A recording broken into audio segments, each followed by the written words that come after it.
Welcome, everyone, to the Movement Made Better podcast. We're very excited to have our guest today, Michol Dalcourt, founder of IOM, Institute of Motion. So, Michol, we'll let you go ahead and take it from here and give a little background on yourself, sir. Yeah, no worries. First and foremost, appreciate your time, both of you today, as we navigate this conversation. But my background academically is, I took my graduate and undergraduate work up in Canada, at the University of Alberta in Canada. That was many moons ago. At the time, it was really about, because I never made it into the industry of fitness and well-being and wellness because of any athletic prowess. I wish I could say I did, but the reality is it didn't happen. My brother, who was older than me, stole all the athletic.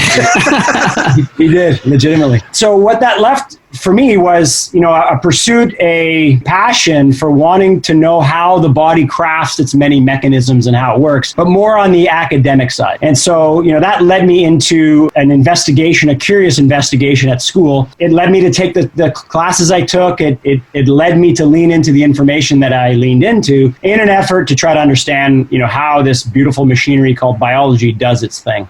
After graduation, I was working with athletics and with general clientele in what at the time was an emergent field of personal training and an emergent field of, let's say, high performance training many moons ago. It wasn't what it is today, but it was the start of it. And so that led me to work with a bunch of individuals in the space. And it led me to work with a guy named Richard Boyd from PT on the Net, which was the largest at the time resource for personal trainers. And he had just started it. I mean, I remember the day he started. I remember talking to him about securing what was called at that point the URL, which is the domain name. Right, yeah. And it was like, this is back in '99, right? And so this is on the early kind of advent of the World Wide Web. I'm sounding like I'm a grandpa. Listen, you young bucks, there was this thing called, and so that was really the start of it. And so there was an educational process, and he and I traveled the world, getting in front of folks, educating them on, all things personal training, and then driving them to the subscription of PT on the Net. And so that, to me, was kind of the start of an educational process, sharing information, delivering information. And of course, that opened a huge amount of doors for me in the industry. So took that academic background and then, really leaned into fitness and education. And then that just laid the groundwork for, kind of where we are now. So PTA Global, we formed a number of years ago, which was a certification for personal trainers. And then both IOM and ViPR Pro were a natural kind of extension of the learning process and just trying to realize that in different ways. And you guys use the 4 quadrants as the base of your programming. Can you explain that a little bit? Yeah, I can. Thanks, Dennis. So for us, really, when we think about IOM, it really is an applied health and human performance company, right? So if someone asked us what IOM is, we're an applied health and human performance company. What that means is that it's not just human performance. It's not just trying to make a person bigger, stronger, faster, or trying to elicit some sort of high performance outcome. It's about the health index as well. And so I'm sure we're going to dive into it. But for us, that's really it. And so as an applied health and human performance company, we seek to provide solutions and strategies, as well as a logic and an operating system for health as well as human performance. So to your point about 4Q, 4Q stands for 4 quadrants, right? So imagine if you took what we would say is 2 continuums and you merge them together, right? So you got a vertical continuum and a horizontal continuum, and you overlaid them on top of each other. What you would get is 4 distinct areas, right? These plus signs or a cross. And each of those distinct areas would be a way to look at something. In our case, metabolic influences, mechanical influences, and or recovery influences. So we've got 3 4Q models that speak to recovery, metabolic, and mechanical loading. And what they do is they allow us to organize our thought process so we can visualize and create operating systems and solutions, all that. But it really organizes a thought process that subverts the idea of a dogmatic or an ideological approach on things. So, for instance, like I would say that fitness and fashion are hugely trend-based. Oh, yes. Right? They're hugely, yes. I mean, whatever the trend du jour is, like that's what we're doing, right? Yeah, right. And 20, 30 years ago, the trends of fitness were not what they are today, right? And to a certain degree, nutrition as well. Like, carbs were awesome 20 years ago and fats were terrible. Now carbs are terrible and fats, as long as they're the right ones, are awesome. And so, the pendulum swings. But I would say that fitness and even approaches to fitness are of the same ilk, right? So, high intensity exercise, that is the flavor of the day, right? And everybody who's worth their weight in salt is going to do something like that. We kind of think beyond that in a way. Like, we look at what outcomes are going to be enhanced both from a performance perspective and a health perspective. And sometimes those things are not equal, right? Take a look at, if we went to Boulder, Colorado right now, and we looked at who lives in Boulder as an athletic population. Well, endurance athletes, right? Because they live at altitude, they can train, and they can get all these adaptations relative to altitude. And you look at that cohort of individuals, and then you look at them and you assess their performance, and you'd say, well, they're all world-class. I mean, all the elite world-class champions have influence in that area of the world. They are world-class fit, and they achieve world-class, let's say, performance outcomes. And a lot of them are not healthy, right? Athletes are not healthy. And that's not a universal statement, but that's a pretty safe statement in the sense that they just push the envelope so hard that doesn't necessarily lead to better health outcomes. So if I'm an endurance athlete training like I'm training, let's say that's affecting my hormones, that's affecting my chemistry, that's affecting my health, you often see degradations of health because of that amount of, let's say, high performance outcomes. And so those two things are not synonymous. And our ethos is fitness does not necessarily equal health. And so what we do as a business is we say, all right, well, what does? How do we train and prepare for it or program for it? And the 4 Qs, Dennis, is really one way in which we do that, right? So we've got 3 models, and I'm happy to kind of go through each of these models in some degree. But what it starts to do is it starts to inform what decisions we make and how those decisions come to life in relation to exercise and health. So, before you, I guess, place someone in a quadrant, what kind of test would you do and what markers would you use? Are you doing blood tests? Are you checking aerobic capacity? Yeah, that's a great question. We would do a lot of them. So let me make sure I answer that question, but let me back up one step. And let's go through, let's say, Neil, the 4Q metabolic. And what I'm going to do is I'm going to paint it, and it should be pretty simple in the listener's eyes or in their mind's eye, because one thing that we've noticed about the 4Q models is that it's super easy to understand, right? I'm going to explain it in 2 minutes, and most people, not to set an expectation, but most people should get it right away. No pressure, right? But they should get it right away. They can rewind it. Yeah, it's pretty easy to navigate. But I think the nuance, the science, and how you undulate these quadrants are going to be, they're at a different level.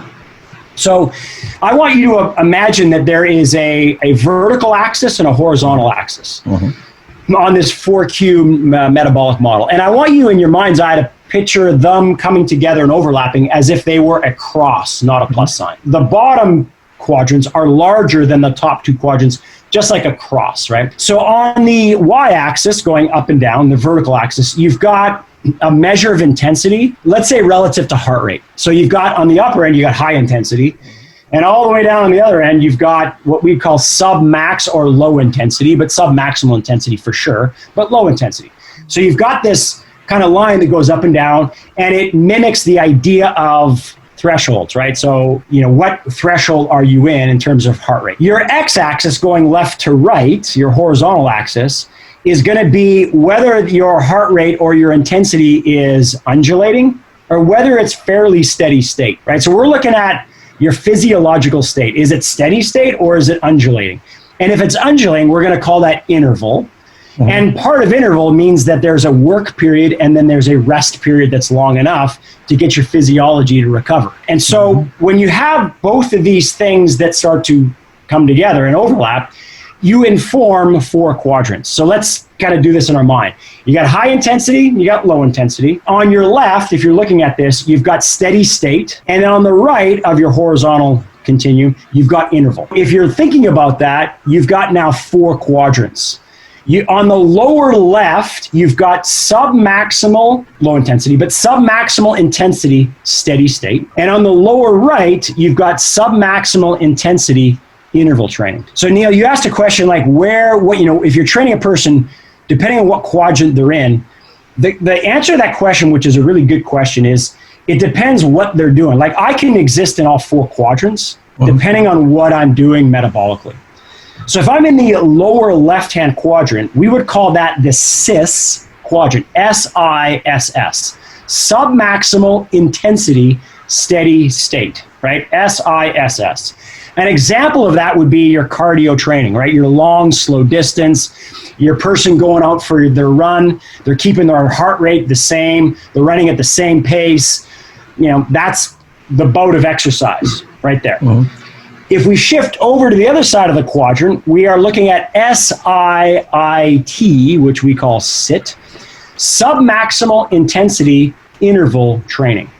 So an example of that in exercise could be where you're still always below your threshold, right? You're still aerobic, but you're kind of, working on different intensity levels. So think of a yoga class, or think of maybe just a circuit, but you're never really driving that high of an intensity. So that would be an example of SIT. So let's just stop right there for a second and ask ourselves, is there a benefit to aerobic training? And you might say, well, yeah, because your oxygen delivery capabilities go up, right? Your concentration of hemoglobin and myoglobin, which carry oxygen in the blood and to the muscle, they go up.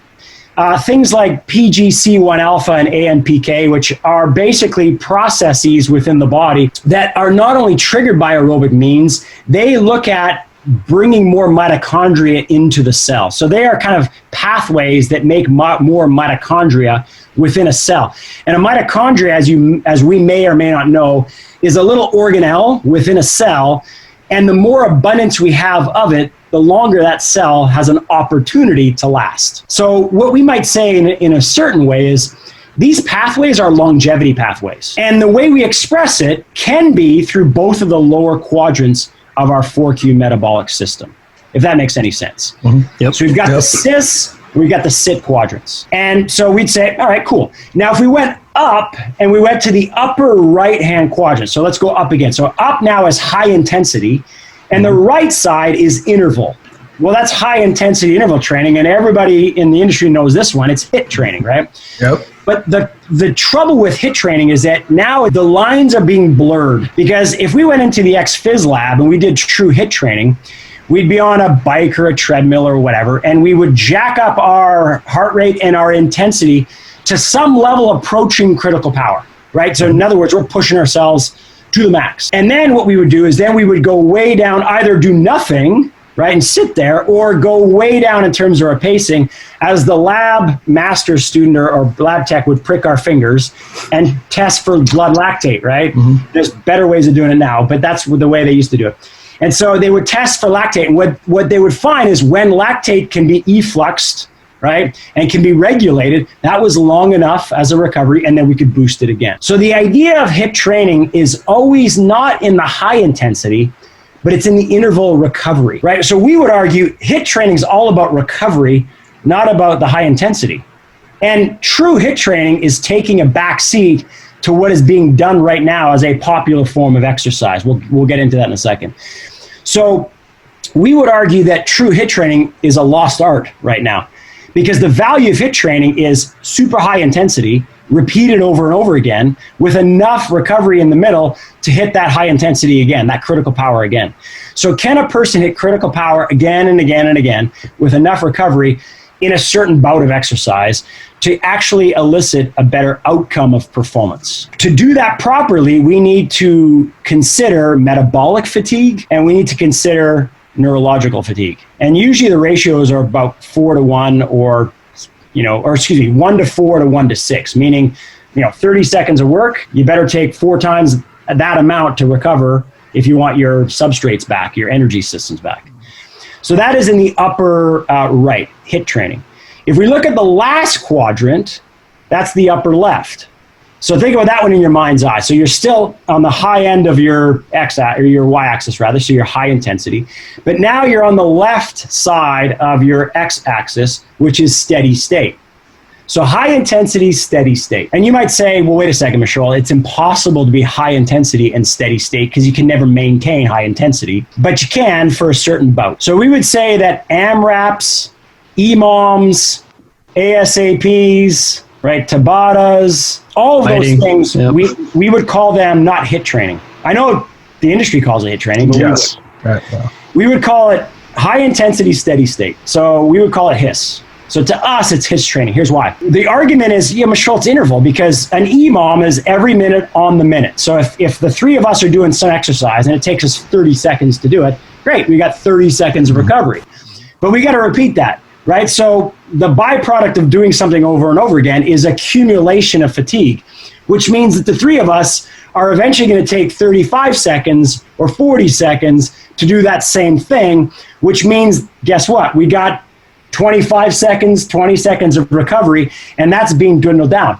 No problem, but that rest that we take of 30 seconds, 25 seconds, 15 seconds eventually is not long enough to create recovery in my system. So what we find is that my physiology is steady state. It's just always producing acidosis, or I cannot get recovery enough so that I can really go back and do it again. So my physiology is more steady state than it is interval. Why? Because I've taken rest periods and I've shortened them. So HIIS training is HIIS training. There's benefit to it and there's consequence to it.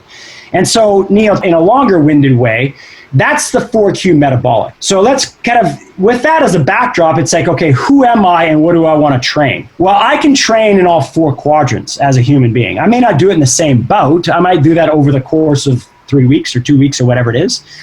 But by exposing my physiology to each of those quadrants over the course of a program, let's call it a mesocycle or a microcycle, what I do is I expose it to different substrates, different energy pathways, and it makes my system more resilient. Why? Because I'm exposing it to more perturbations, like more stuff. And as a byproduct of that, my body wants to adapt to more things. So what we call that in the literature would be metabolic flexibility. And some of the listeners may have heard of this before. Metabolic flexibility. And it is a measure of health, right? And all it says is, can you or me or someone else change from one fuel source to the next with ease? And to the degree that we can means that my metabolism, or let's say my energy systems, are flexible to shift. And the more they are able to shift quickly, I'm healthier.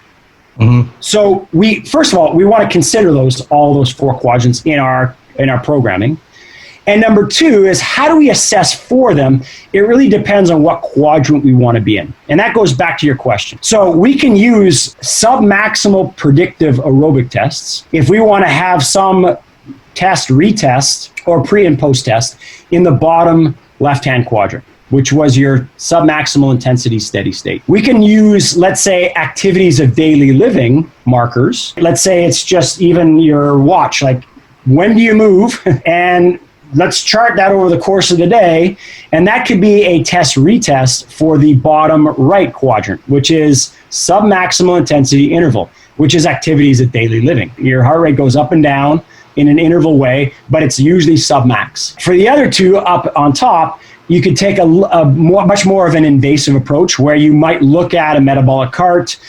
You could look at heart rate as a measure, and then recovery. How quickly does it take you to recover in a certain amount of time, to be able to plot, test, retest in those upper quadrants. So yes, we do look at assessments. Yes, they are important for test, retest. And yes, they are specific to each quadrant, but they're not specific to each individual. In other words, as an individual, I am not a quadrant. I can consider all four quadrants and then train within them. Does that make sense? Yeah. So there's no limitations as far as, hey, this person is so deconditioned that we don't want them to touch. We don't want them to touch high intensity steady state, and we don't want them to touch high intensity interval training either. And you know what? You should just stay in these two lower quadrants the whole time.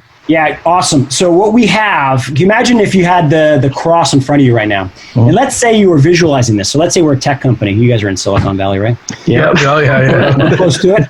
Yeah, so, we're here. Right in the heart. Yeah, right in the heart of it. So imagine if we were a tech company now and we said, okay, let's visualize the data point. So Neil, you have me exercise. Let's say you're questioning my risk, right? So you're stratifying my risk and you're saying, Michol might be at a certain level of risk.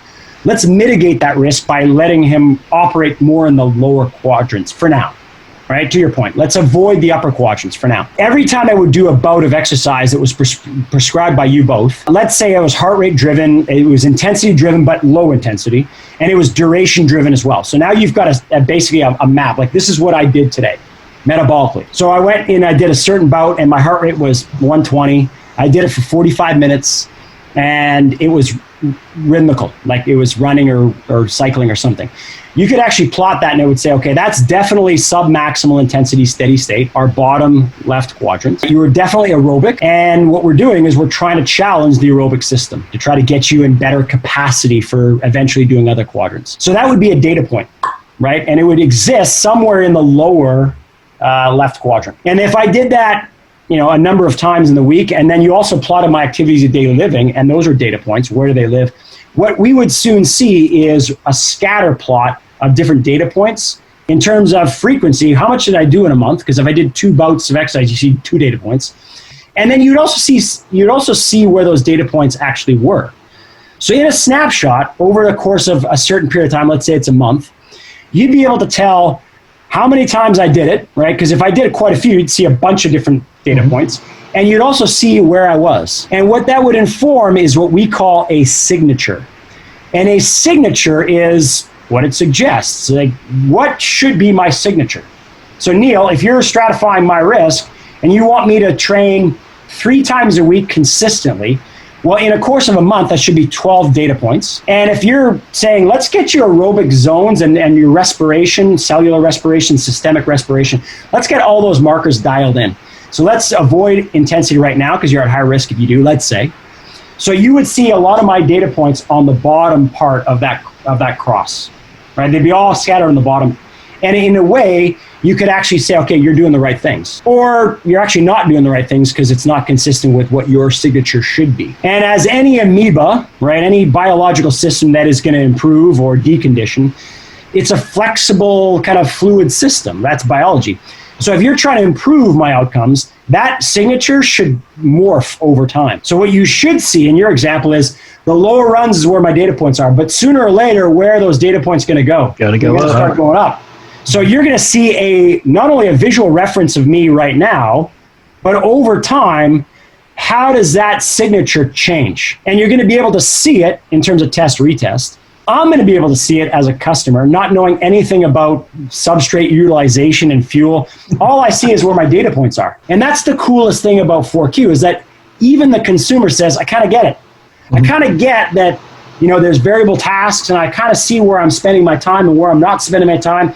And I kind of see if that's consistent where I should be or I shouldn't be relative to what, my trainer or my automation tells me, my machine learning in this case tells me. To your point, all of that is baked into kind of the logic that underscores, the 4Q. The 4Q is very simple in its surface, but how we use it then informs programming, it informs physiological outcomes, it informs safety, it informs, kind of goal attainment, that sort of thing, in a visual way as well as a physiological way. In the energy systems, when you just talked a little bit earlier about athletes not being healthy, in the health and fitness, we're doing this, and you ask people, why are you working out? Why are you training? They say, well, I want to live better. I want to live longer. But is the way most people are training actually contradictory to their goals or what they say they're doing? Could be. You guys are asking great questions. It could be. And it really is about not whether we do it or not, because the industry, as you know, is very trend-based, mm-hmm. but it's super ideological and it's super binary. Like, this is bad and this is good. Like, inflammation, bad. Really? Right? How about if you want to get, better guns? You're going to get inflamed, right? Because that is the precursor to protein synthesis, right? Like, anybody who wants to make gains is going to get inflamed. Cortisol, bad. Really? But you need cortisol to get you up and going in the morning, right? And so I think as opposed to making these categorical binary statements, what you're saying is, does something in what we do in our efforts to try to attain our goals subvert the idea of health? And in a lot of cases, it may, if the dose response is of a certain nature. Right? And I'll give you an example. So the upper left-hand quadrant is HIIT, right? In the metabolic one we just reviewed. So that's high intensity, steady state. That's what most of the gyms are filled with right now is HIIT, right? Everybody's high intensity and they're just pushing as hard as they can. Here's the benefit of that. When we start to diminish recovery, we start to build metabolites because we can't get rid of them fast enough because the next bout of whatever is coming up right away. And I didn't recover from the last bout of 30 seconds and my next bout of 30 is up. So I got to do it again. So things accumulate. And when things accumulate, it starts to spike a different chemistry. So if we start to produce like high volumes of lactic acid, it dissociates in water and there's a lot of hydrogen ion, which acidifies everything in our body. And acidification is good and bad. It's good in certain bouts because when we acidify when there's acidosis, right, which is acidification, IGF-1 goes way up, and then that is a first messenger, right? And when that first messenger goes way up, it binds to like these receptors that we cell receptors and tells a second messenger in the cell to turn on a pathway called mTOR. And you don't have to remember what mTOR is, but it's a powerful, bigger, stronger, faster pathway. So if you look at all the CrossFitters out there posting on Instagram, what do they all look like? And when I ask this question of folks, they all say the same adjective, which is hilarious to me. They always say they look jacked. Yeah. And it's always jacked. And I'm like, you're right. And then I say, well, do the women kind of look like the men? And they're like, yes. They all look jacked in kind of similar ways. Big, stocky frames, big tree trunk abdomens. And then, even if like two people were to walk across the street and you looked at their somatotypes, their body types, I bet you'd be able to tell like that person's a CrossFitter just by the way they look. You see the gay pattern and it's almost like a waddle. You got it.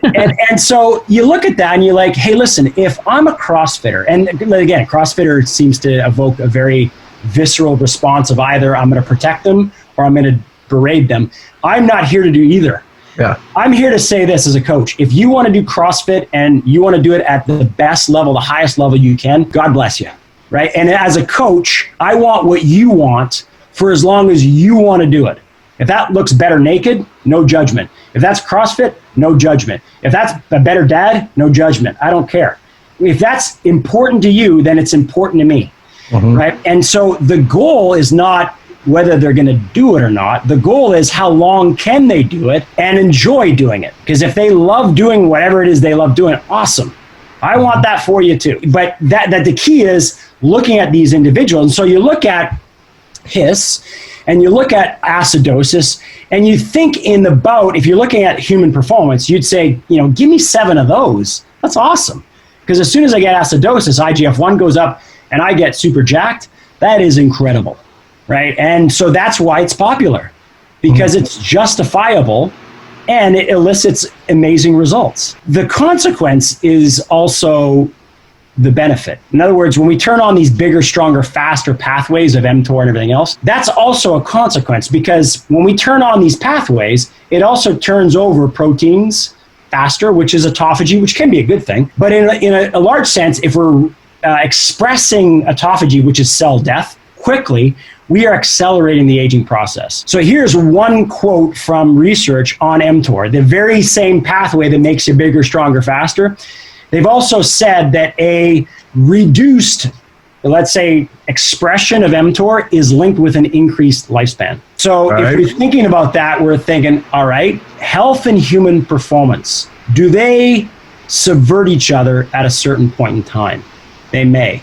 Another thing we know is high intensity exercise expresses a mitokine, which is the cytokine, which is a protein signaling structure that is an interleukin 6, and that is immunosuppressing. When we exhibit high intensity exercise, we elicit certain releases of what we would call as these signaling agents. IL-6 is immunosuppressing. So cool if you take enough recovery between these bouts. But if I define my fitness and athletic pursuits with a certain expression of intensity, let's say it's high intensity, and I do that all the time, The question then becomes, at what point is it starting to affect my health and my health outcomes? And I'm not suggesting by doing high intensity, you're blunting your immune system long term. You're going to have an effect, but if your recovery is undulated properly, no problem. But these things will express, right? And if we've got cytokine activities that are of a certain nature, as long as we know them, then we can actually organize a map to exercise as opposed to simple just bouts of exercise because they're trending right now. And that's getting me to my goal right now, but it's not sustaining a long-term view of my goal. And the example there is, how many athletes do we know that were bigger, stronger, faster in their 20s and 30s and broken at 40? Oh, yeah. The majority. Right. Vast, Right. yes. And that's not good for me. Like, as a coach, I'd say, well, why don't you keep doing what you love to do? Well, I can't now because I'm broken. Unfortunate.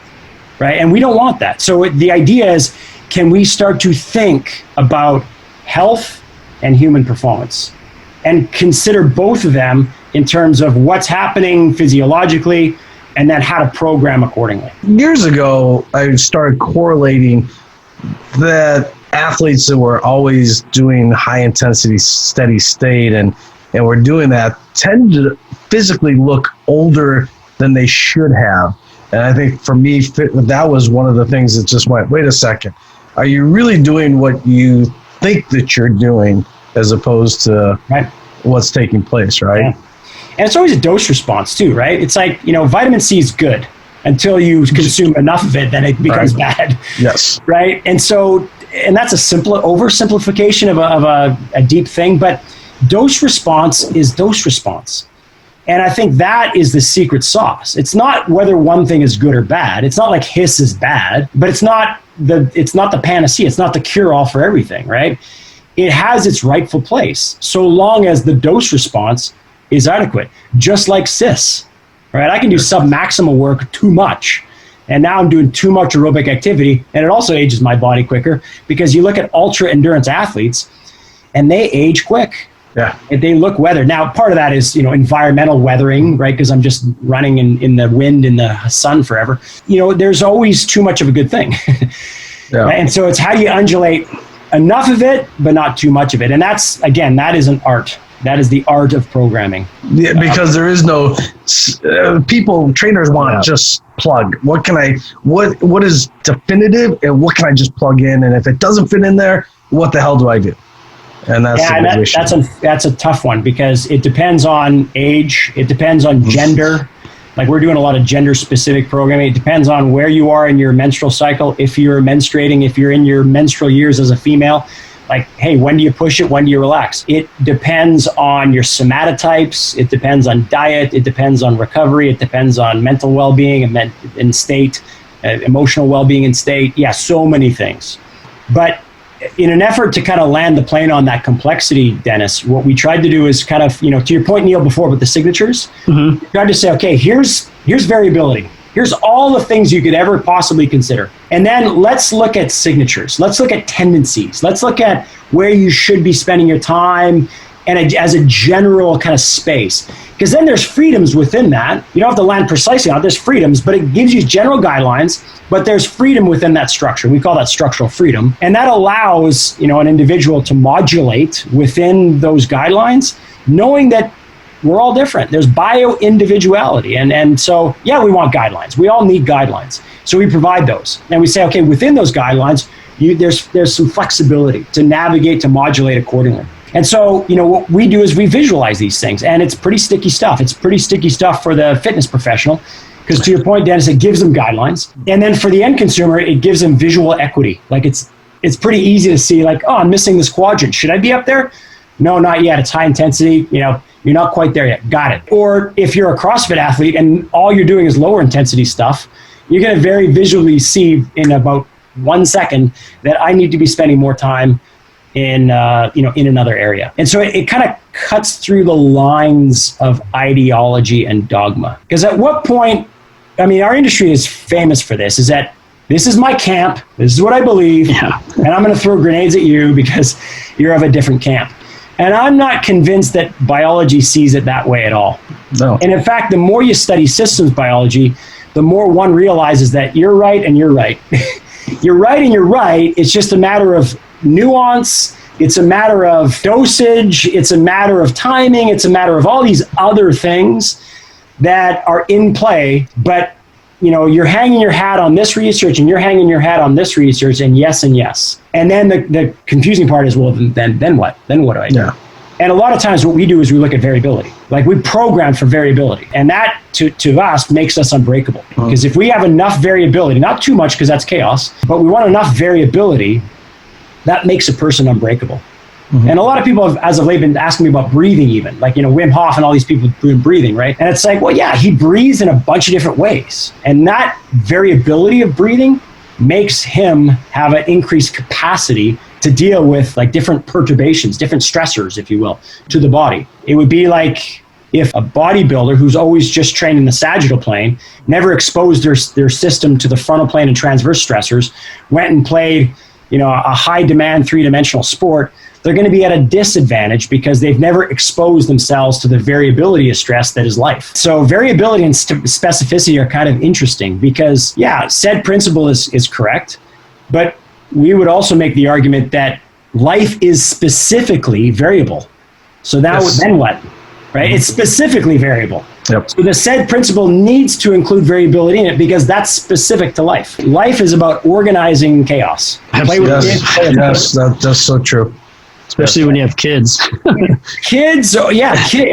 if we were to film ourselves playing with our kids and we just filmed our knee joints, we'd be like, oh my gosh, we better bulletproof that knee because it's going in all there. So the idea is not to put them in those positions. The idea is to matriculate them towards that and build a bubble of capacity, ideally that's bigger than the bubble you're going to actually operate within. Then the game slows down. And we've seen that with athletes all the time. Like you take a ViPR, you three-dimensionalize load, you take them into the game slows down for them because they're always at the right place at the right time because they're farm kids now. And there's not a load, there's not an angle, there's not a joint position that they're not strong in.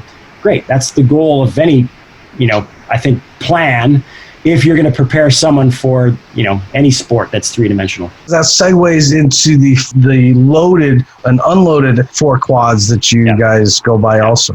Yeah, so the next 4Q that we can dabble into would be what we call the 4Q neuro-mechanical. So just a simple way of saying how do we load the body and how we move the body. And so that 4Q looks more like a plus sign. It's not like a cross. It's like every quadrant is the same, geographical space. And so on your up and down axis, you've got loaded on the top and you've got unloaded on the bottom. Real simple way of doing it. Unloaded simply means any external resistance or stress that is over and above the natural forces of nature. And unloaded, which is on the bottom, would be our bodies in the natural environments of life.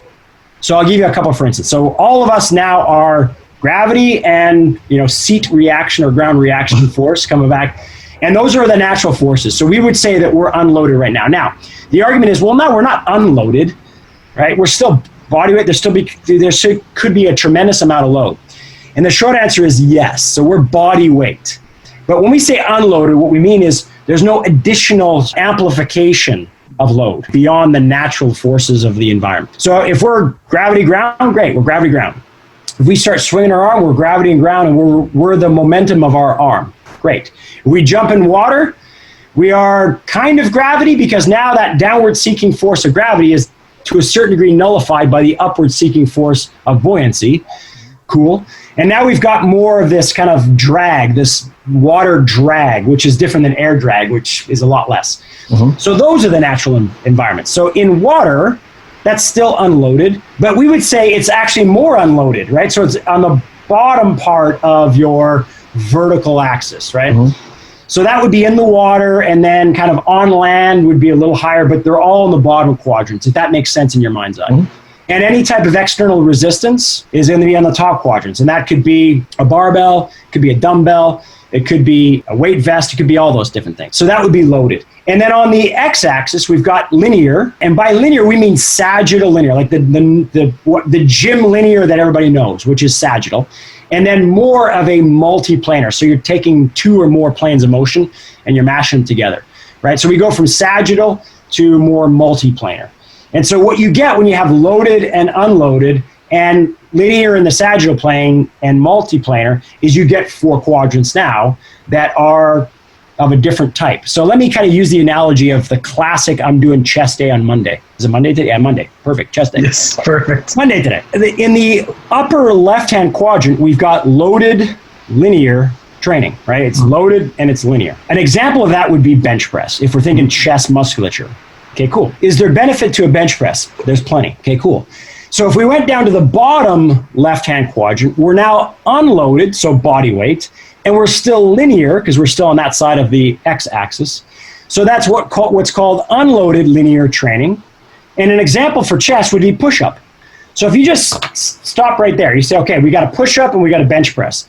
Seemingly very similar actions, biomechanically very different, because there's different shoulder stability and there's different scapular stability, there's some different trunk stability, there's actually a different mechanoreceptor activity in the shoulder. All those things are different. They still work the chest, but one is going to have more type 1 joint stability required, i.e. the push-up, versus the bench press. The bench press I can load up more weight. So I can access more type 2 fibers in a bench press because I can go heavier with it. And with Henneman's size principle, when I go heavier, I can access type 2 A and B and X fibers. Great. So I can do that with the bench press. And the cool thing about that is I can access those fiber types which are more prone to hypertrophy. So if I want to look bigger for aesthetics, or I just want a bigger cross-sectional area of that muscle because of what it can mean for potential force generation, I got 2 options now. So now let's go to the bottom right. So now we're still unloaded, so it's body weight. And now it's more multiplanar. So we're going to take more than just one plane of motion, mash them together.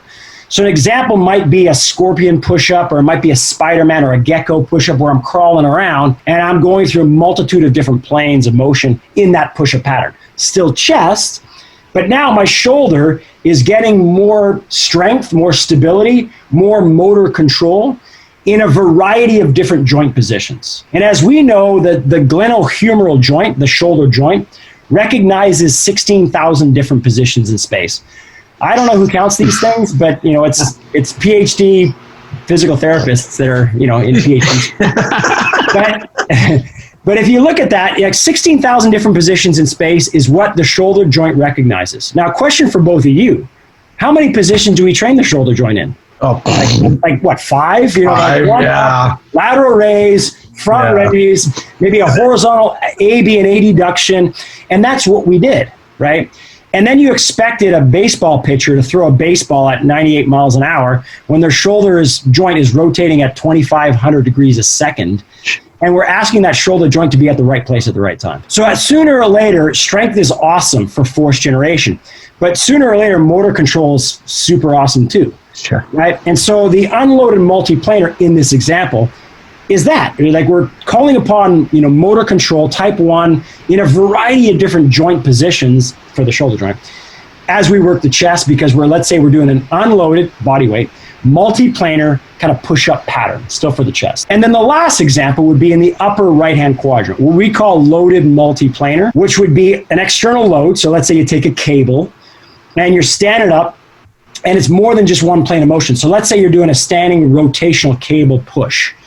It's still chest, but now I'm standing, so there's foot and quad and trunk, shoulder girdle, chest. All that is creating a force generation. I get it. But it's not just sagittal. There's a lot of transverse plane motion as I rotate and push this thing out as well. So we look at all 4 quadrants, if that made any sense, and we say all of them were an example of the chest, and all of them had benefit. So going back to your earlier question, Dennis, is that they all have benefit.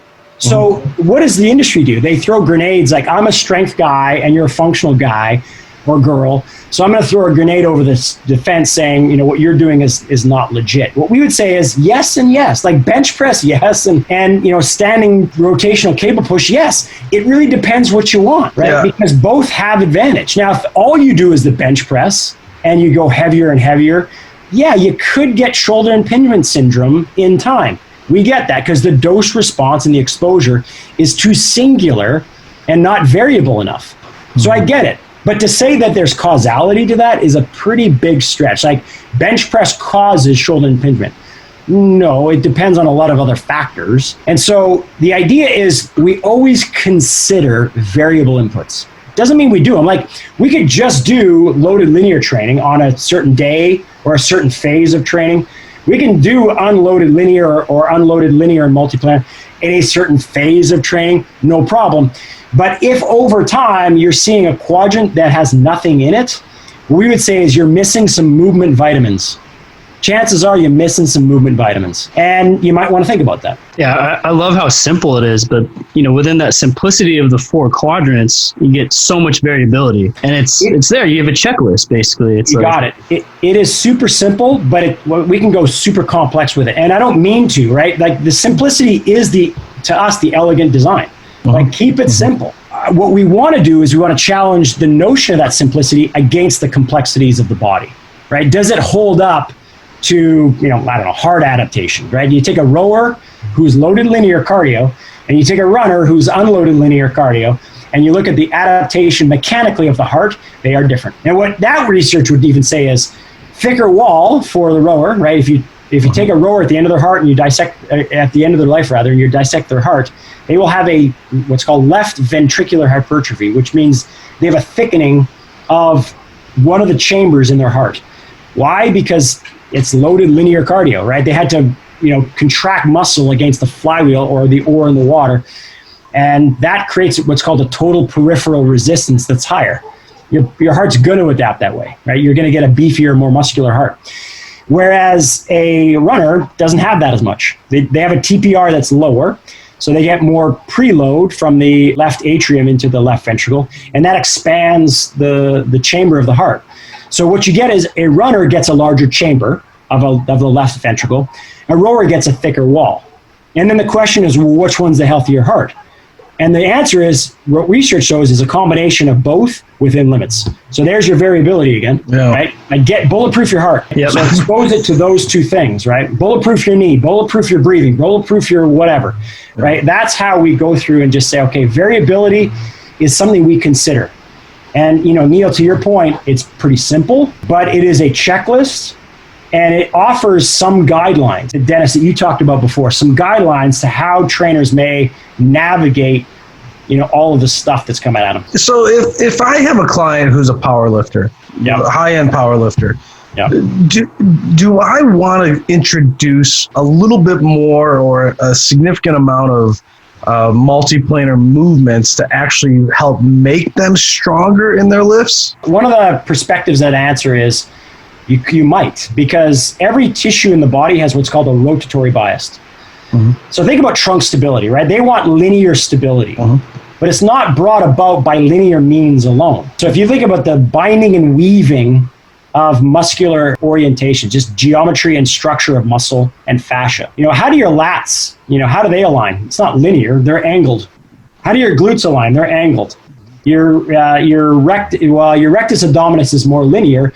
Your obliques, your internal external obliques, they're in a transverse plane orientation. Your VMO, diagonal. A lot of muscles that we have that are super powerful are diagonal. And if they can co-contract and then get out of the way and then co-contract again, if you're a power lifter or Olympic weightlifter, that binding and weaving is what Stuart McGill called super stiffness, which is, take a look at the grain of wood. The fact that one grain goes this way and the other grain goes this way, that is a weaving structure. And when that weave occurs, you're actually stronger. How do you get that weave to actually really increase? Well, if you've got a muscle that is obliquely aligned this way, can you guys see this? Yep.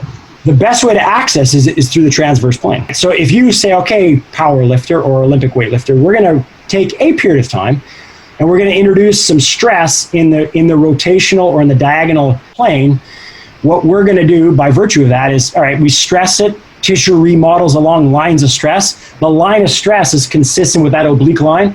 We're going to fortify that tissue and increase what's called shape stability. And so think about the Olympic weightlifter or the power lifter accessing power because of stability too. It's not just about what they can recruit volitionally in the motor units. It's about what they can stabilize.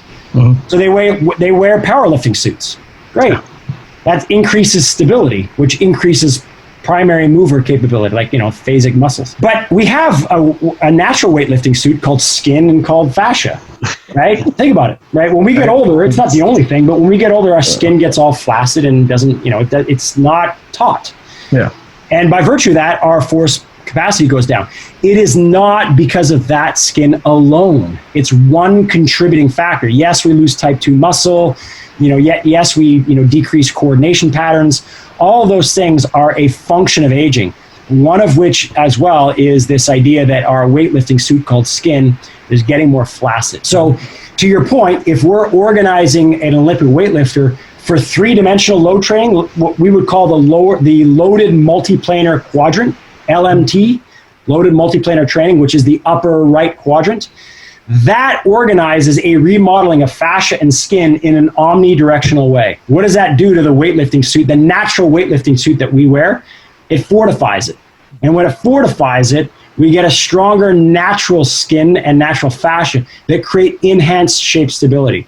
What does that do to force generation? It aids it because we're more stable, right? So yeah, it behooves an individual to consider, all of these other forms as well, because what it does to biology in totality, if that makes sense. Like all these things contribute. And so it really does matter. What I think is awesome is when we talk about looking at orientation of fibers and stresses and tension. My wife and I were just at the Royal Gorge in Colorado, and just standing on that bridge and just looking at the cables and just thinking about how these cables hold up this structure with all these people on it and cars at one point, and then thinking about how these cables in here do the same exact thing. While they're changing shapes. Right? Yeah, and add to that pressure gradients and, hydrostatic pressure and, all this, that becomes biology. So here's the thing is that if ever there are some listeners out there that really want to geek out, if they have no dates on a Friday night and they just want to really hammer out some geekness, what's troublesome for math back in the 70s was trying to take a look at what they called the physical sciences, Newton's 3 laws, right? And how those Newton's 3 laws apply to biological structures. So when we went to school, we all learned about first, second, and third class levers. And we were built on a levered system, right? That was the mechanical model that I learned. And what was troublesome for mathematicians is when they took a look at the forces that we could bear. Like if you look at an Olympic weightlifter, right? And the forces that they can bear, and you try to explain it with a levered system, let's say the physical sciences, what they would do is they would run into some problems because they would say, well, wait a second. Bone is crushed under this amount of newtons of force. Tendons should rupture at this amount of newtons of force. And based on the kind of levered system, the mechanistic system of Newton's 3 laws and how they applied it to humans, they would say, well, the forces that an Olympic weightlifter, kind of accepts into their body should result in 3 things. It should exhaust physical energy, it should rip tendon from bone, and it should crush bone. And why are those 3 things not happening? So then what they put is they put these mechanical or these mathematical redundancies in, these little kind of numbers that would just fudge the math, just to make the math work. What some mathematicians would say is instead of just fudging the math, why didn't we just take a look at a different modeling? Because clearly this model was flawed from the get-go. And the model that they looked at was from Donald Inkper from Harvard University in some of his looks at the cell and how cells take a look at what's called tensegrity, which is off of Buckmaster Fuller's research in like the 1940s maybe. And that tensional integrity is a balance of compression-resistant members, which are like bones, and tension overlaid on top of that, which is skin, muscle, fascia, are all these pulling forces. So if you get this combination of pushing and pulling forces, what you end up with is a tensegrity model. And that bridge is a kind of a quasi idea of that. Can we actually start to normalize distributions of stress over an entire system as opposed to localize them in one area of the body, which really is bodybuilding training. But what does the body want to do with bodybuilding training? Cheat. Yep. Right? And the response to that is, oh, you're cheating. Don't use momentum. And like, got it. So if we put our bodybuilding hats on, we'd say, okay, let's negate the natural, what the body wants to do naturally. We'll just diminish that and we'll just isolate force in a given area. And that's pretty cool to build muscle. it does lead to some consequence, like tendonitis and everything else that bodybuilders often have. So we got to mitigate against that. Because if you're a bodybuilder, I want you to bodybuild for as long as you want to bodybuild. That's awesome. That's your goal. You love to do it. That's awesome. The natural idea, however, of the body is to spread forces out, not localize them. It's about distributing stress, right? And so the idea of the other side of that ledger, which is not about isolating force, but really about integrating force, is the notion of farm kit. Right, which they're cheating all day long, right? Every time they do a lift, it's a full body lift, right? And they want to make it a full body lift every time. So baling hay and everything, that's a full body task every time. So they want to last the entire day, and they want to, reduce stress on a certain area of the body so they don't wear it out. And with the result of that is a lot of sub-maximal load, right? With high degrees of freedom, meaning they're trying to take load and triangulate it in all sorts of different ways. And the only way you do that is if you reduce load to a sub-maximal level off of your percent 1RM. Like you can't take a 1RM and try to three-dimensionalize it. That's a terrible idea. So farm kids often interact with sub-maximal loads, but high degrees of freedom, right? Variable. A lot of times I get asked the question, hey, listen, can you train strength if you can't go full out, right? If you can't go full max strength or full load? Of course you can, right? Because as you three-dimensionalize a percent of load that is sub-max, you're organizing a remodeling, system that is omnidirectional, but you're also getting strong in all these what we call odd positions, which are uncommon positions. And once you do, that can really transfer to athleticism, that can transfer to life, that can transfer to all different things, even linear lifts. The analogy is if you took a gym kid and they wrestled a farm kid and you were a betting person, where's your money? And the answer is always the same, right? So there is merit to what the farm kids have done. Even when some farm kids do linear lifts, they're strong, right? Even though they never do linear lifts in the farm, you never lift a pattern up and down on the farm. You always lift it and then put it somewhere. So it's always off the midline. It's always asymmetrical. It's always odd in terms of, commonality of positions. It's all those things. And yet there is a wisdom to that because that's how biology set its rules for how it remodels tissues for tens of thousands of years. It was all on those inputs, right? It's odd positions. It's sub-maximal loads. It's doing it and organizing it in a way that's not repetitious at all. It's basically seems random because when you stack a bale of hay, you did not do one rep that would look like the previous rep. There was never any repetition at all. It's infinitely variable. And yet there is some wisdom to that. I know from firsthand experience, when I started rock climbing 15 years ago, before that I'd been doing weighted pull-ups, tons of kettlebell training, all sorts of pulling. But then I started rock climbing and I got away from, a lot of the traditional loaded training. And I came back and I tested my, my 1 rep max pull-up. And you're like, holy shit. Everything got stronger. Yeah. Yeah, and we often see that too. There's rest, but there's also this idea of omnidirectional. So think about this. This goes back to a Paul Checkism. You can't fire a cannon from a canoe. Nope. Right? And so the more stable you are, the more force that your body will allow you to generate. And so when you rock climbed, the degree of variability that you started introducing to your shoulder girdle, to the trunk, to the upper extremity, into the pelvis, was now variable, right? So now you've got a huge capacity to stabilize in a variety of different angles. And when you reached that level of stability, your body recognized less threat. And what does it do under less threat? It gives you more juice. Yep. Right? You can rev your engine way higher because your body's not pulling back. It's saying, yeah, go for it, man. And so that is a great analogy. It's like you went back to your test and I'm stronger. But I didn't do a maximal lift, and yet I'm stronger.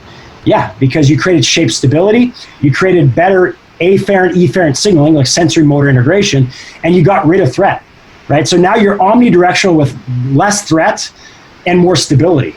Hallelujah, right? Your body can now rev your engine big time. And the other thing that we might say is, in all 4 quadrants in the neuro-mechanical model, you're kind of training the chassis too. Like train the chassis of your car. Don't just train your car engine to rev higher and higher and because if you go to a gym, you're seeing phasic muscles being trained with high degrees of load. Cool.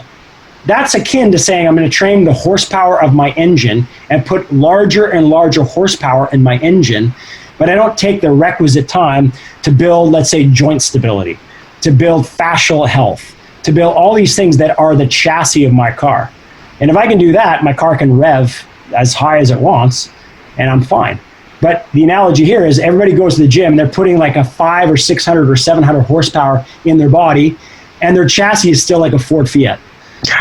So they've got a 700 horsepower engine in a Ford Fiat, and it's like, no wonder they're going to break down. No wonder they're going to, no wonder they're going to get a soft tissue injury. It makes sense because their capacity to rev their engine is sky high because they're training it, and yet their chassis is exposed. It's weak, and it's going to be, like that analogy would be so clear to us. It's like, dude, get the Ford F-150 out of your Ford Fiat. Like, it's not going to work.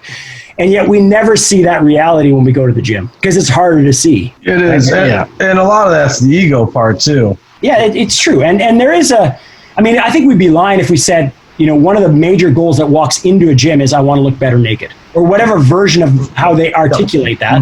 Like, I want to be leaner, and okay, cool. Right? So that's going to be a major goal, a major driver. We could say it's vain and whatever it is. Whatever. They could have their own motivations for whatever they want to do, and that's fine. But you're right. So I look at things that I see visibly in the mirror. I look at things that I can see visibly on the scale, meaning my body weight or what I can lift. Right? That's measurable. And I want to lift more. Cool. But part of that is, can you sustain a long period of time? Because, that's not as cool, but it should be. It should be. Like, I get that you post a workout and it's, here's what I lifted and that's awesome, and here's how I look with my shirt off, and that's awesome too, no problem. But I think equally sexy to that is someone at 87 who can do whatever they want to do. That's freaking cool. The old Jack LaLanne thing. Yeah, and live independently. Like, I know we're not of that age yet, but I bet you when we're 60 and 65 and 70, right, and 80, we're guaranteed we have different goals. And part of our goal is, can I just have what I had last year? Yes. Right? Can I just maintain? Like, can I just maintain? That's a win. Yeah. And if I can have at 80 what I had at 60, I freaking won. Yeah. Like, that is a major win. Yep. Right? And so as everybody's going like this, if I'm doing one of these and I'm just staying steady and everybody's declining, I'm winning all the way. Right? And so, we want that idea of sustainability. We really do. And so, I think, Neil, to your idea of what you did with rock climbing and what you did by considering variability is something that everybody can consider as a phase of their program, as the backbone of their program, whatever, as long as they're considering it. As long as they're considering it as they go through. So one of the things that you used that I picked up years ago was task-based. Yeah. So task-based training. And that's something I've used ever since I heard that term. And I think it's extremely effective. Can you describe to the listeners what that is? Yeah. So muscles are task-driven. Well, motor units are task-driven. So muscles and nerves are task-driven. So we might say the rectus abdominis is a trunk flexor. But I guarantee if the three of us went over and did trunk flexion and just let gravity do its thing, the trunk would not have flexed because of the rectus abdominis. So in that instance, it's not a trunk flexor. Gravity was a trunk flexor. In fact, if we had a bunch of EMGs on our muscles, by going through and flexing our trunk like we did this way, we'd find that the back muscles contracted, not the front muscles. And we'd say, wait a second, aren't they supposed to extend the spine? And then nature would say, well, they actually just decelerated trunk flexion because they had to slow down because you didn't want to plant your nose into the ground. So they're task-driven. Like, if all of you just sat forward in your chair and leaned back, you would feel your rectus abdominis, right? It was a task that you didn't have to call upon the muscles. Now, the cool part to that is, if we know muscles are task-driven, then we know that all we got to do is give them a task and get them to fire and relax. And so I'll kind of tee up on two things here, Dennis. We believe muscles need to do two things, and two things really well. They need to turn on and they need to turn off, and we need to teach them to do both of those things. So in our protocols, in our activation, we go through fluid dynamics, which is step one. Then we do what's called SMR, which is small motor unit recruitment. And then number 3 is excitation. And excitation is when we teach the muscles to turn on and then off quick. On and then off quick. So we're actually, in our warm-ups, we're teaching muscle to turn off. Turn them on, turn them off. Get them on, turn them off.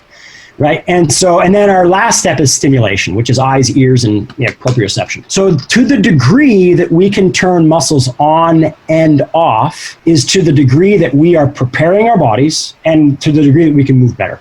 Right? So take a look at back pain and golf swing. When there's threat, muscles stay on too long. And when there's threat, there's an increased risk of injury. So when we give the body a task-based thing, and we get our cognitive efforts out of the way, we let the body normalize in terms of the sensory motor integration, when the body's going to turn on and when it's going to turn off, because it knows better than I do. All I've got to do is put it in a safe environment and then let it self-organize. Right? Nick Winkelman talks a lot about this, and we agree with him. Let the body, put it in a safe environment and let the body make mistakes. Because if it's a safe enough environment, the mistakes that you think are mistakes are actually not mistakes at all. They are the body trying to self-organize a task, trying to make it better. Right? So just put it in an environment where it's safe and then let the body figure it out. So to that end, we believe in task-based exercises. So if I'm picking up things, I could actually go through a sequence where you're teaching me the technique of it. Super cool. That's awesome. But within that technique, the body will utilize that technique and the task of that technique to organize, the muscles and the motor system. Task-based is really organizing it around tasks, not muscles. So it's really about movements, not muscles. And we believe that that is a very good place for us to be capable as human beings. And I'll give you an example that's probably a little bit more germane to the conversations today within fitness, which is core stability, right? Often we've heard about the inner unit and the outer unit for years. As of late, I've been hearing more and more about breathing as the new core. Mm-hmm. Breathing is the new core, and I kind of like that, because if we were to kind of warm a person up, we would give them the task of certain muscles. Like let's say we wanted to warm up certain muscles. A lot of people like to pick on the glutes, right? So we want to get those glutes nice and going, want to get them engaged and warmed up. So one of the exercises they can choose is a glute bridge. All of us know glute bridge, we get a person in a position, they go through a link action where they go through hip extension and back to the floor. So I'm laying down on my back, right? My knees are bent. I push my heels into the ground and I push my hips up and I bridge and I come back down. And often the individuals, where do they feel it? Well, they don't feel it in the glutes at all, right? A lot of those individuals will say, well, I feel it in my hamstrings. Mm-hmm. I feel my quads, or I feel my lower back. And then the coach will say, well, wait a second, no. I want you to really focus in on those glutes, right? And really try to access that. And if people have good literacy, right, I can kind of do that. But in a lot of cases, think about this. If I'm in a situation where I'm new to exercise, I don't really have that mind-muscle connection, that's like saying, you're talking a different language to me. Mm-hmm. And the more you say squeeze my glutes, I'm like, I understand the words that you're saying. They mean nothing to me, right? And so they try something, and then what happens. So and then the coach says, "What, you feel it more?" And they're like, "No, but now my hamstrings are actually cramping on me." Mm-hmm. Right? No, try to relax. And so we go through that kind of process of coaching movement, which is impossible for someone who's especially new to exercise.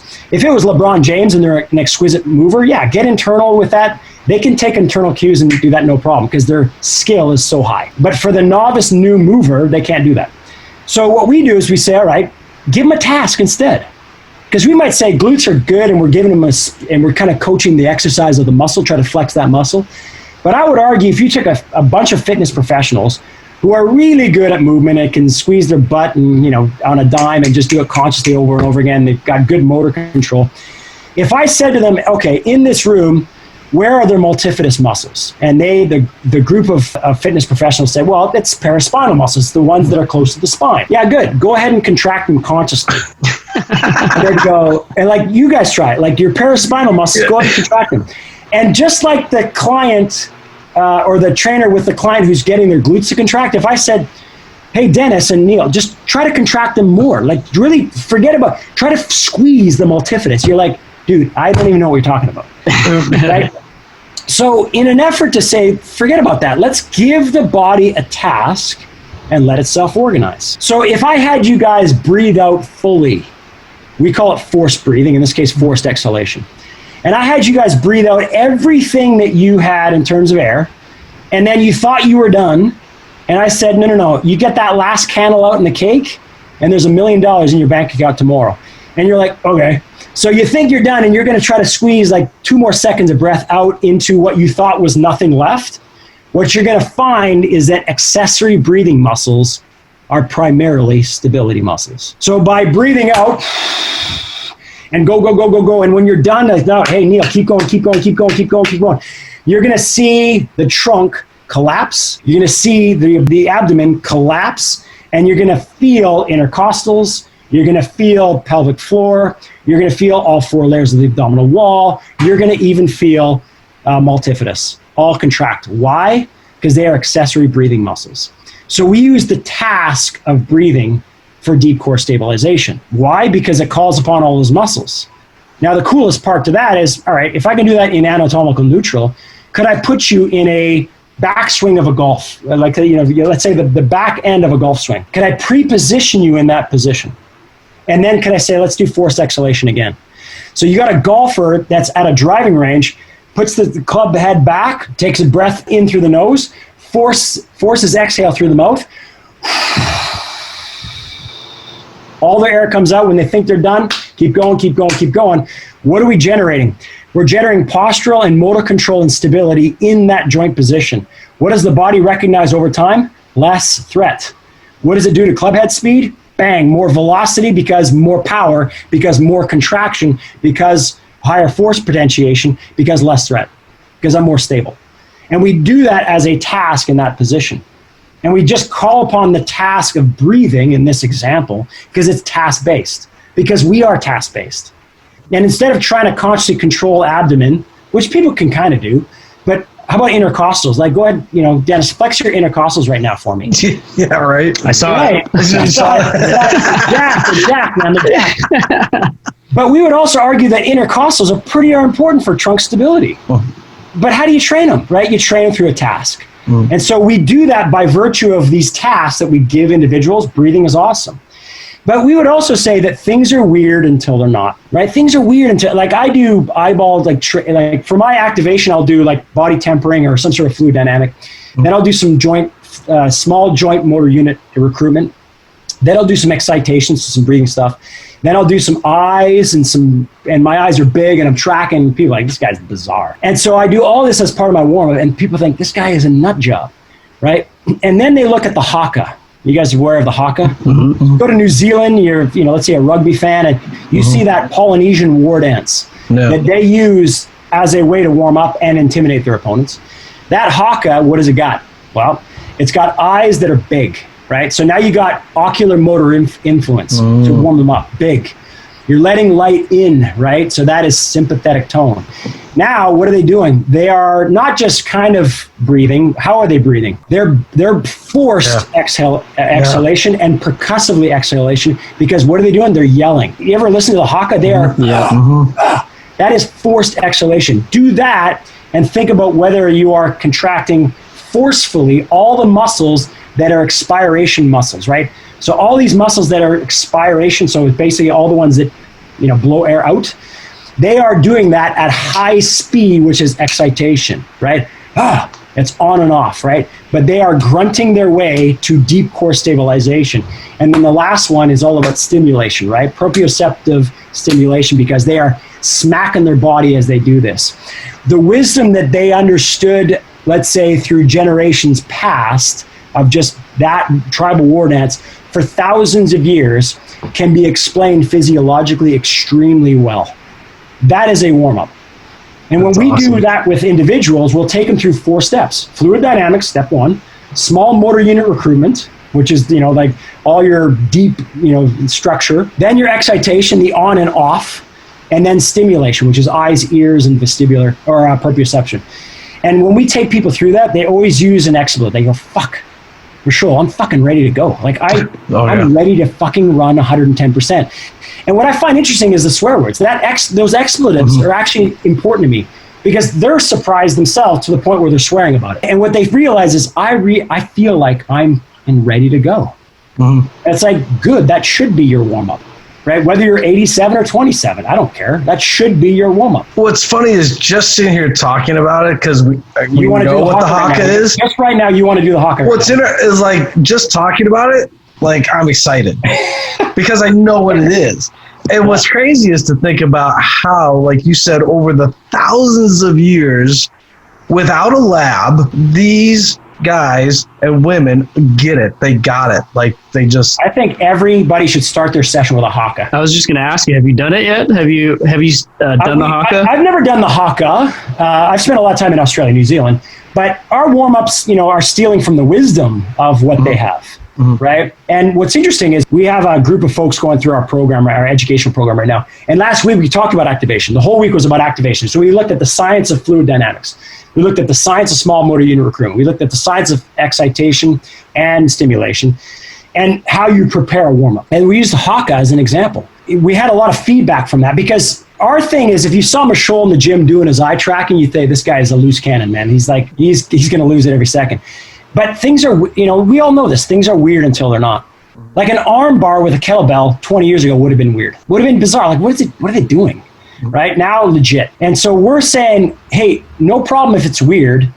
Do we have your permission to get weird, knowing that might be okay until everybody accepts it and there's a critical mass, then it's not weird anymore. And, the idea of what they did, so to answer your question, we don't do the Haka particularly, but we do, kind of a similar thing. But what I want to do is just say things like the Haka have a massive degree of wisdom behind them. Yeah, we need to research all the different tribal war dances and pick the best one that we like.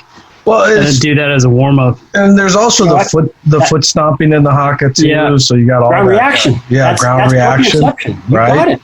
Yeah. Neil, I love that. You should go and do that. So just start to dissect all these tribal war dances and then make your assertion on which one you feel is the best. Just don't publicly say it because now the people that lose, they're going to go and do the war dance. You're going to get flooded on Instagram and social media. Oh, yeah, we're going to hack it right in front of you, buddy. We're going to have a whole bad war. No, but I think that would be good.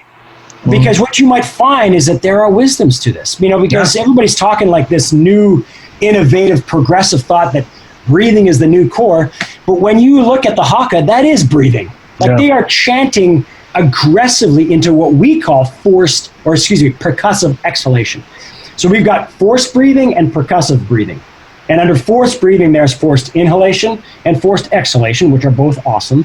And under percussive breathing, I'm giving you guys a finger now. Under percussive breathing, number 2 is you've got percussive inhalation and percussive exhalation. And they're awesome. Now, here's the cool part about health and human performance. If someone did that and they were doing these forced breathing patterns of exhalation, recruiting the multifidus and everything we just talked about, what's happening to lung function over time? If I did that for the next year, and I'm blowing out all my air and I'm inhaling all my air, am I going to affect vital capacity and tidal volume, which is lung function? Yeah. The answer is you bet you will. Oh, wow. Yeah. So if all-cause mortality markers include COPD, which is a degeneration of lungs, hallelujah, you've just mitigated yourself and made yourself a little bit more unbreakable. So when we say we program for health and human performance, that's exactly what we try to do. We're not always successful, but our POV on things is always those two things. We're not interested in human performance alone. We're interested in, okay, that's cool. You took a subject group and they elicited a performance gain. Awesome. What does that mean to their health? Mm-hmm. And if their health is in that equation and they're both awesome, we're going to run with it. If there wasn't, no problem. We can account for that, but we got to also account for health markers at a certain point in our programming. If not, we're just chronically overreaching, and that degrades the system over time. And so, what we're looking at is, all right, cool. If there's a lung function identity there, by the way, if I'm percussively exhaling, I'm blowing out CO2, right? Mm-hmm. So now I'm getting lung function. I'm getting deep core stabilization. With percussive exhalation, I'm getting on and off of the muscles, and I'm blowing out CO2. So those athletes, we're doing the Haka, they're blowing out CO2. What's happening to their blood oxygen levels? It's not increasing by number, but it is increasing by concentration. Mm. In other words, you are getting more oxygen by concentration in your blood because you're blowing out CO2. Hallelujah, what a wonderful proposition. All of that's done by virtue of what they are doing in this tribal war dance. Awesome. So blood chemistry, lung function, deep core stabilization, their opponents are shitting their pants because they're so intimidated. Everything is, being achieved by that. I think Dennis and I have talked about it before about just like ancient warriors that from a movement training standpoint, they had it figured out. Yeah. And then they had it figured out because don't forget, that's how the body crafts its design. Mm-hmm. Like the reason why I think we haven't not figured it out right now is because we're introducing this thing called human form, which it has evolved in a certain way for thousands of years into a relatively new environment. of a mechanistic, we're going to just, as a machine, we're going to repeat this pattern a number of times and then put it down and then do it again. That's very mechanistic, right? The body is not used to that. And so what it had figured out was a result of the load and the interaction with load that it was exposed to for thousands of years. And that's just how the rules of the game of biology set itself. Mm-hmm. We're setting a new environment, and the body is kind of struggling with this new environment.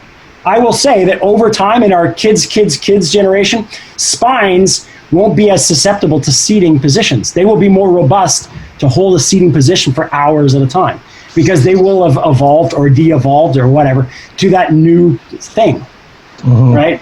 But it's been introduced through 2 generations, right? So for 117 generations, we had a certain thing. Now within a generation and a half, we're sitting for 20 hours a day. Yeah. Right? And the spines are like, man, we can't accommodate this quickly. So lower back and neck and all these issues as it relates to inactivity start to ensue because of this. And that's interesting because the time frame is really small. We have a hard time as a whole industry really putting that in context. That we are not that far into the things that we've done.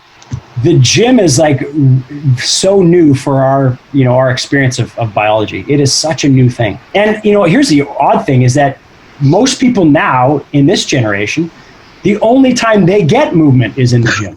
Right. Now imagine going back 6 generations ago and saying there's going to be this thing called a gym, and that's where people get their movement. They're like, what? Like, aren't they moving throughout the day? Why do they have to go to a place for that? Aren't they just doing it as a natural function of living? And if you said to those people, no, they would think, what are you guys, animals in cages? And the answer would be, yeah.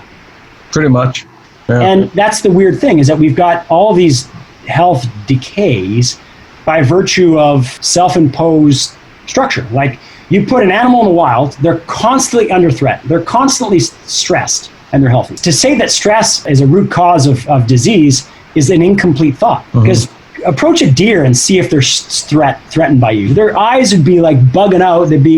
They're always under threat because everything wants to eat them.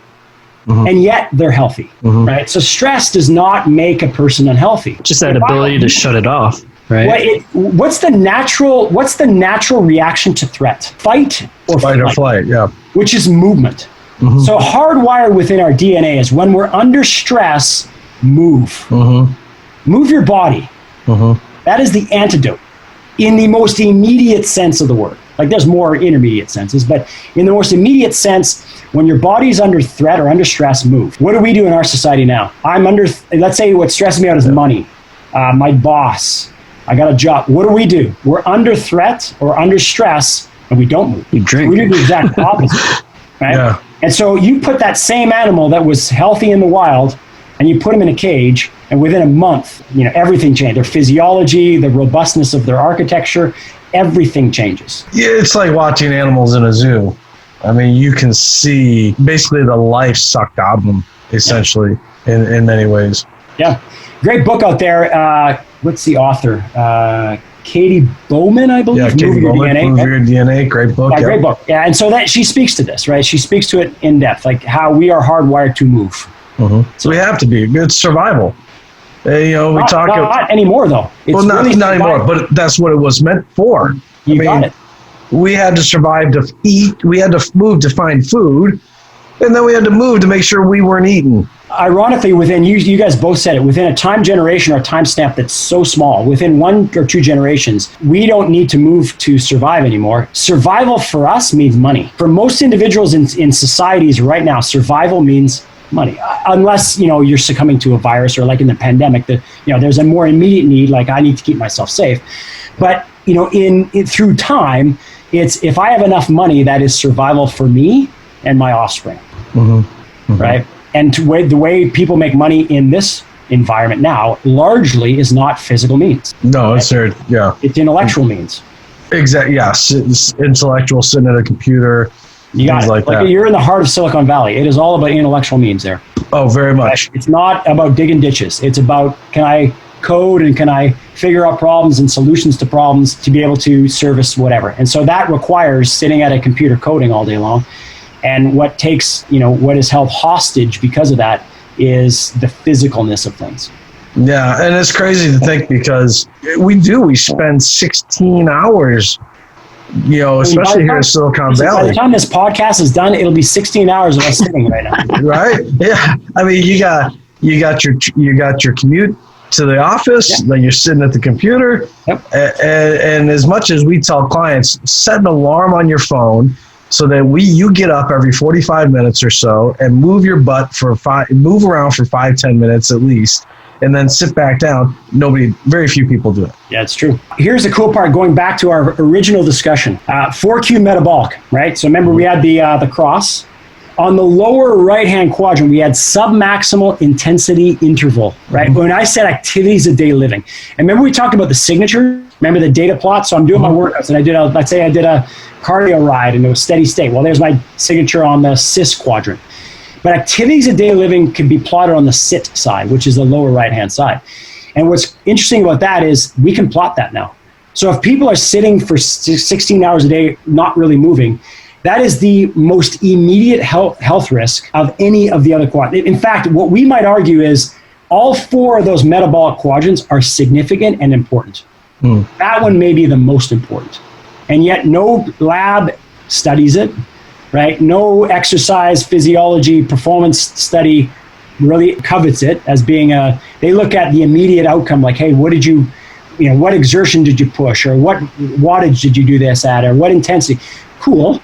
But if we want to look at health as well as human performance, if we can actually start to map a signature towards daily movements, like your blue zones, right? Intermittent movement throughout the day, critically important. Because within an hour of sitting, right, your lipoprotein lipase, peripheral heart action, catecholamines, all that chemistry changes within 1 hour of sitting. It's crazy. You want to coach that, but it's difficult to. But if you plot it and you're saying, hey, customer, see this vacant quadrant right here? You ain't doing anything in there, right? I know that you want, a health outcome and a performance outcome, and you're type A personality, whatever.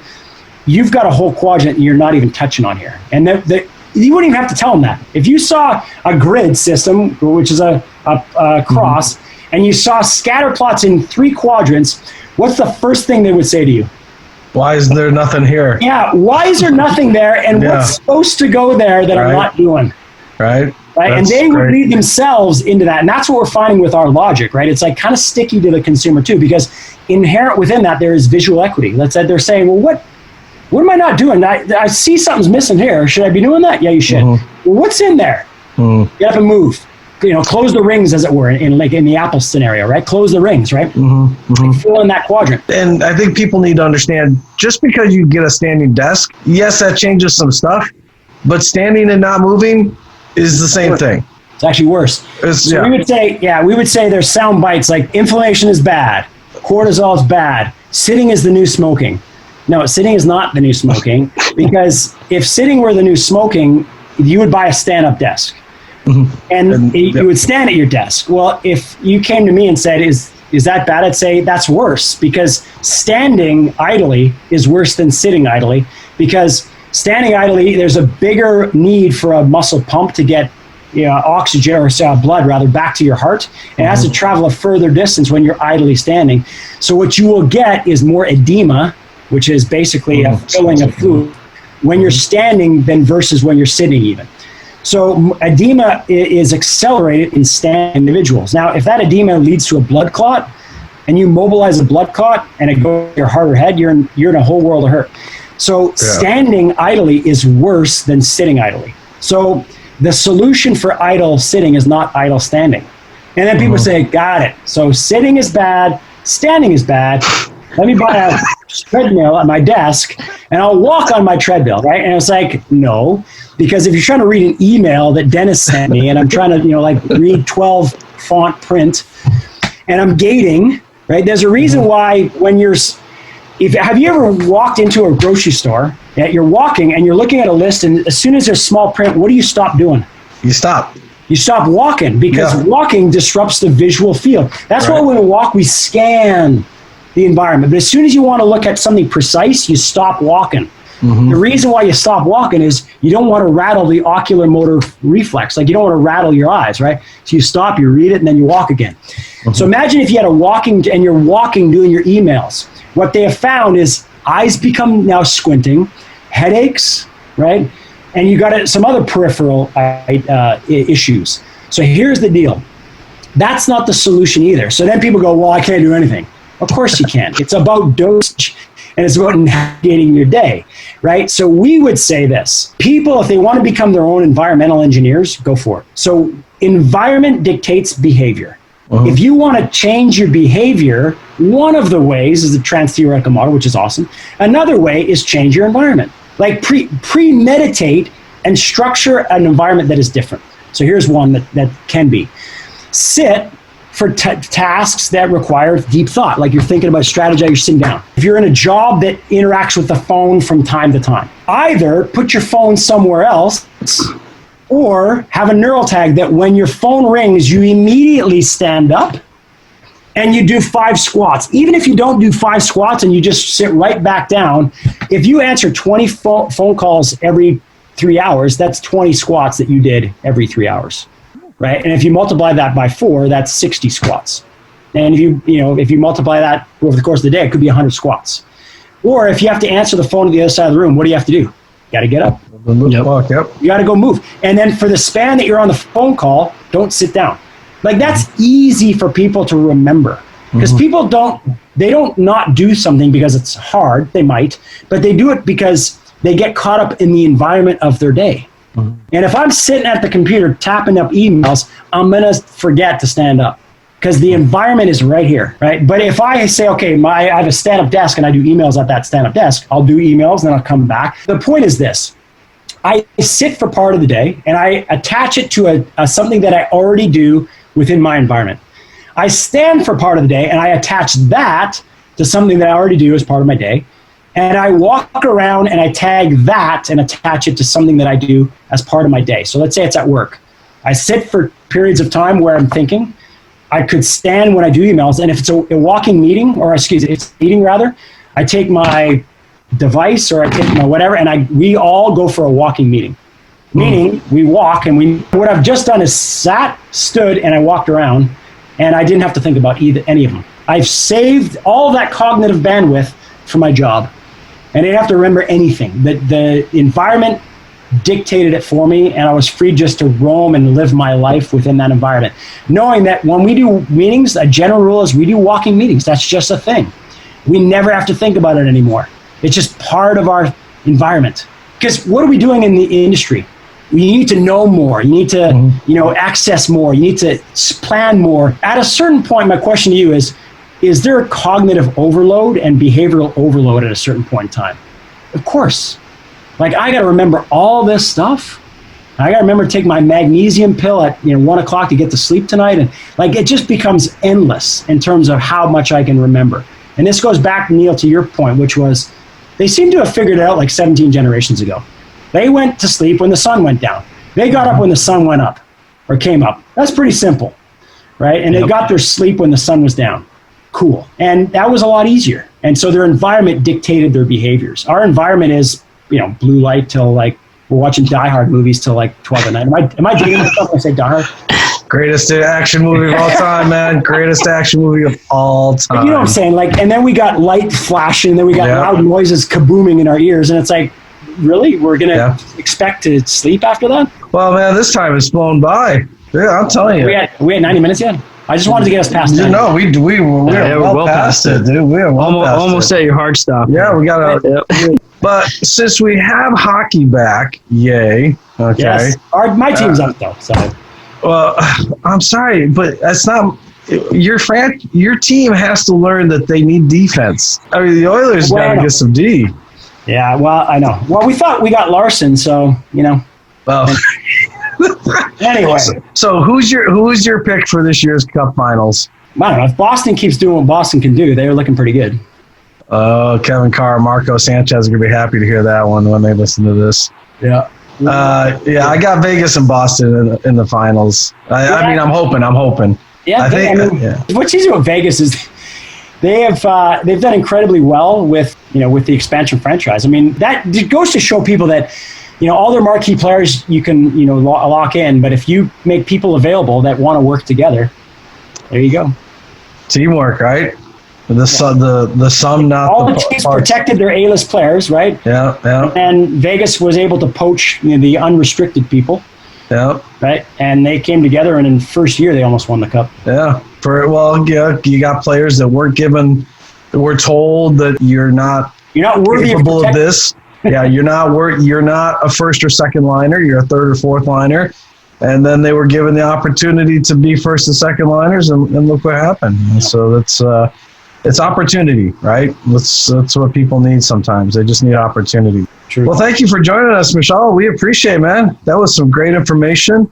Yeah, and appreciate you taking the time and reaching out. I want to say to both of you, congratulations on all your success with stick mobility. And I know what it takes to bring a tool to market.